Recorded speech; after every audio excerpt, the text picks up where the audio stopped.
Most of Muhammad's followers are not learned in the Quran and Hadiths to know that Allah, the pagan Arabian supreme rock god of the Kaaba, had in their traditions 3 daughters. Will you please explain to our listeners the facts? Most of the so-called believers are rarely, if ever, taught about the origins of the cult of Muhammad for the obvious reasons that these revelations would reflect very badly upon their beliefs. As far as the religious and political leaders of Muhammadan Islam are concerned, in their case, ignorance is bliss. Let us now look at the records that we have available regarding this topic. In pre-Islamic days, called the days of ignorance or Jahiliyyah, the religious background of the Arabs was pagan and basically animistic. Through wells, trees, stones, caves, springs, and other natural objects, man thought he could make contact with the deity. At Mecca, Allah was the supreme rock god of the Kaaba and chief of the gods and the special deity of the Quraysh, Muhammad's tribe. He was similar to Jove, the king of Roman gods. Allah had 3 daughters, Al-Uzza, Venus, most revered of all and pleased with human sacrifices, and represented by the symbol of a star. Al-Manat, the goddess of destiny, and Al-Lat, the goddess of vegetable life, and represented by the symbol of the crescent moon. They acted as intercessors between humans and their father, Allah. The Aus and Khazraj tribe of Medina were the most prominent worshippers of Manat. Even though their principal shrines lay north and east of Mecca, Al-Lat and Al-Uzza, Wal-Manat were all worshipped by the Quraysh of Mecca, who paid much reverence to Al-Lat and Al-Uzza, most of all to the latter. The Quraysh were the tribe to which Muhammad belonged, and Ibn al-Kalbi states that before Muhammad began to preach his own message, he himself once offered a white sheep to Al-Uzza as a member among her own worshippers. Al-Uzza was the youngest of the 3 daughters of the pre-Islamic Allah, and the patron goddess of Mecca. She is identified with Venus as the morning star, and her name means the mighty one. She resided in a tree similar to the acacia. Such was the paganism in which Muhammad was reared, and which he later came to believe it was his mission to dispel. Al-Uzza, Al-Lat and Manat, the 3 daughters of Allah, had their sanctuaries in the land which later became the cradle of Muhammadan Islam. In a weak moment, the monotheistic Muhammad was tempted to recognize these powerful deities of Mecca and Medina and make a compromise in their favor.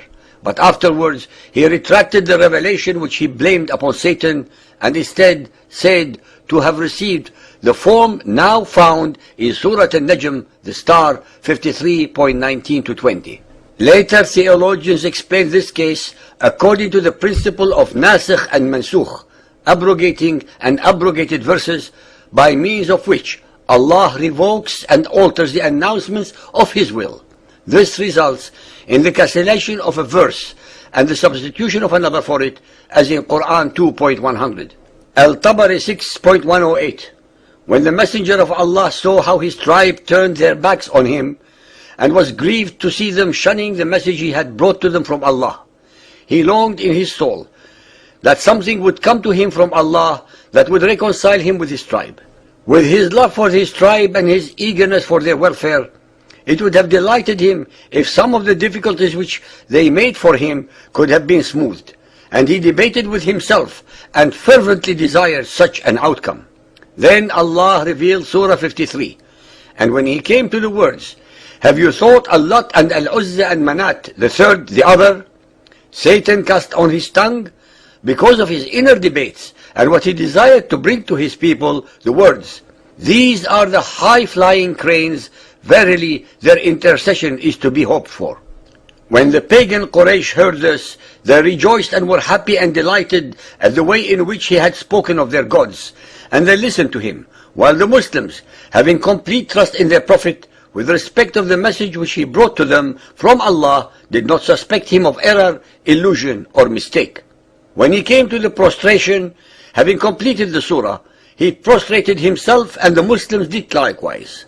The polytheists of the Quraysh and others who were in the Kaaba likewise prostrated themselves because of the reference to their gods which they heard, so that there was no one in the mosque, believer or unbeliever, who did not prostrate himself. Then they all dispersed from the mosque. The Quraysh left delighted at the mention of their gods. This is indubitably an authentic story, since it is impossible to imagine any Muhammadan Muslim inventing such a tale of the notorious satanic verses. What precisely are we to understand by exalted cranes?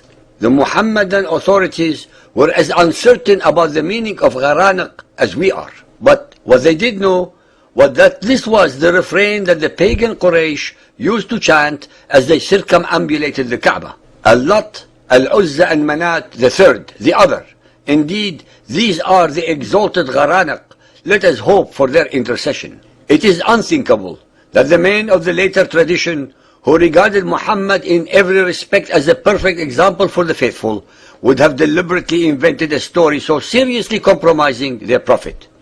We must therefore assume, as the historical kernel of the tradition, that Surah 53 once embodied a different wording, implying acceptance of the pagan conception of the gods, an implication which Muhammad subsequently felt to be incompatible with belief in the one Allah. The renowned Muhammadan expositor Al-Suyuti, in his Asbab al-Nuzul, page 184, states, Muhammad was in Mecca.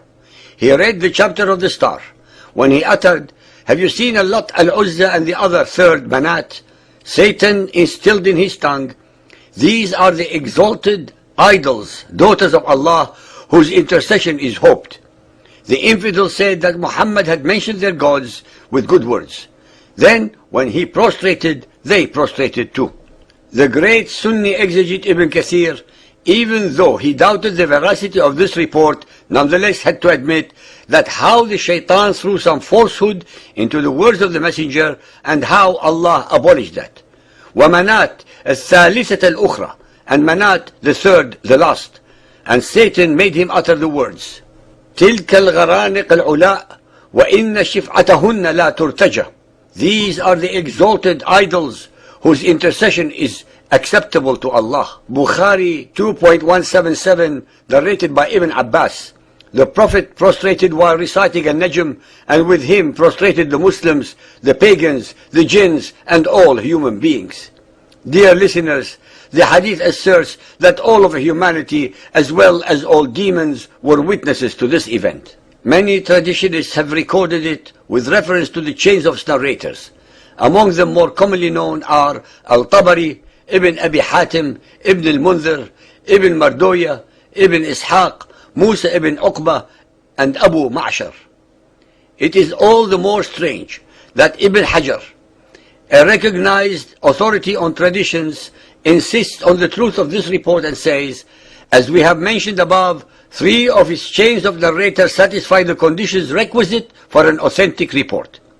When Muhammad brought a revelation from Allah, cancelling what Satan had cast on the tongue of his prophet, the Quraysh said, Muhammad has repented of what he said concerning the position of your gods with Allah, and has altered it and brought something else. Those 2 phrases which Satan had cast on the tongue of the Messenger of Allah were in the mouth of every polytheist, and they became even more ill-disposed and more violent in their persecution of those of them who had accepted Islam and followed the Messenger of Allah. Ladies and gentlemen, the satanic verses controversy have taxed the minds of the most learned scholars of Muhammadan Islam over 1400 years. The Arabic records can never be ignored or denied, no matter how much contorted logic and explanations are made by the Muhammadan exegetes in their attempts to exonerate Muhammad's kufr, that is his blasphemy, by associating the daughters of Allah with Allah. The Muhammadan records prove that in a moment of weakness, Muhammad tried to bring his pagan tribe to his belief system by compromising his monotheism, but then recanting and conveniently blaming the totally innocent Satan for his own failure.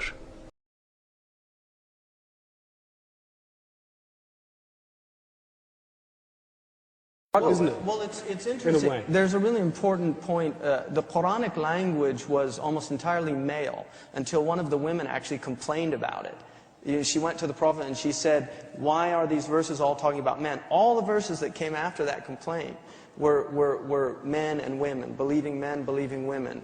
ذكر وأنثى. And